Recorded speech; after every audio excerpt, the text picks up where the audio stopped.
Folks, in Universal Book Club, I try to accomplish three things. First, I like to illustrate how God speaks through the authors of all new books and through the reviews.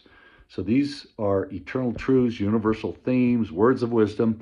And let's keep in mind the truest word of God is Christ on the cross. Father, forgive them, for they do not know what they're doing.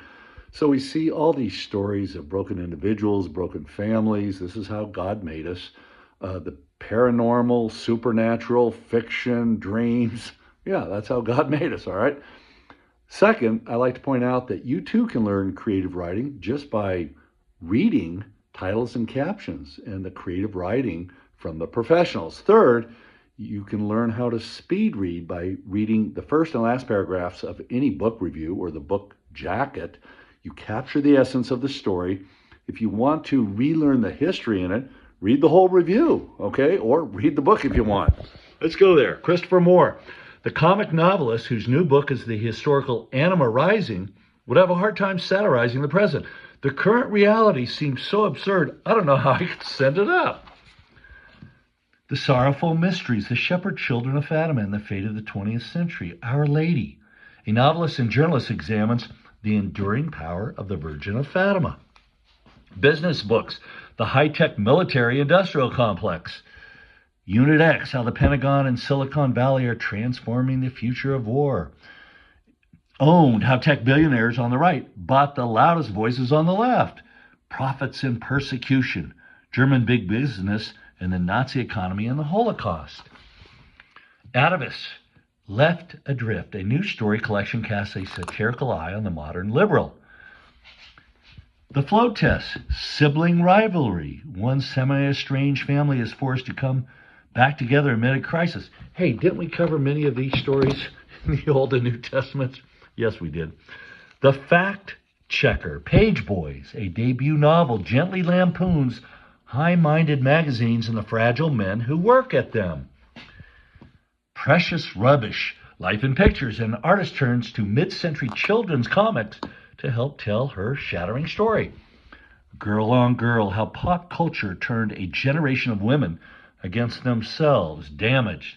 A writer makes a searing case that trends from the 1990s and 2000s, online and off, hurt young women in deep, dark ways. My Documents, Notes on Camp. Vietnamese Americans are swept into detention facilities in this comic, yes, novel. But look at this. Even at its most ridiculous, the book feels eerily possible. Empty Vessel, the story of the global economy in one barge. Rock the Boat. A historian tracks the varied career of a gigantic vessel in an era of profound economic change. Mark Twain, Twain in Vain, a new biography of the father of American literature, misses its mark. Well, I read another review that was more promising. The most lucid, profound, unpredictable, and irascibly witty American of his time. Well, that's true. Run for the Hills, Four for the Road. Half siblings drive across country searching for the father who abandoned them.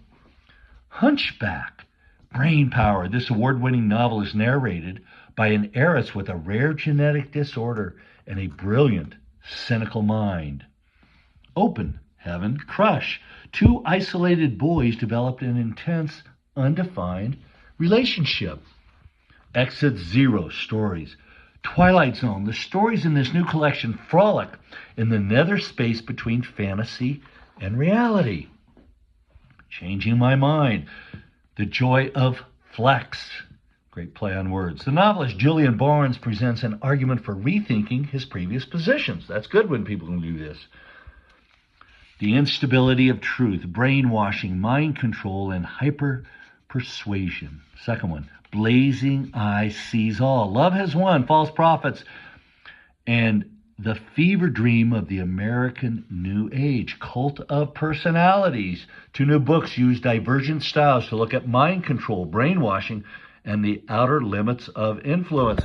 Again, when we can't understand our rational minds, we go back to Christ on the cross. This is how God made us, all right? Friends of the Museum on exhibit. The action in this novel takes place over a single chaotic day in the lead up to a Met-inspired costume gala. The Manor of Dreams, Haunted Mansion. Two sets of women navigate both a contested inheritance and paranormal activity after a devastating death. Uncharted, how Trump beat Biden Harris in the odds in the wildest campaign in history. Hindsight 2024, an insider's account of a disastrous political campaign. Children's books, the beauty of imperfect children's book art. What gets lost if we don't hold on to the necessary frustration of the handmade? Then they have all the list of the big ones. And then here, Authority, Essays, The High Art of the Hate Read, a collection of reviews and essays by the Pulitzer Prize-winning critic Andrea Long Chu, showcases her smarts, humor, and contempt. And then finally, this is a great column, Read Like the Wind, Big Ideas. So they review the classics, this nonfiction in 1990, and a travel memoir in 2006. Stories from the beginning.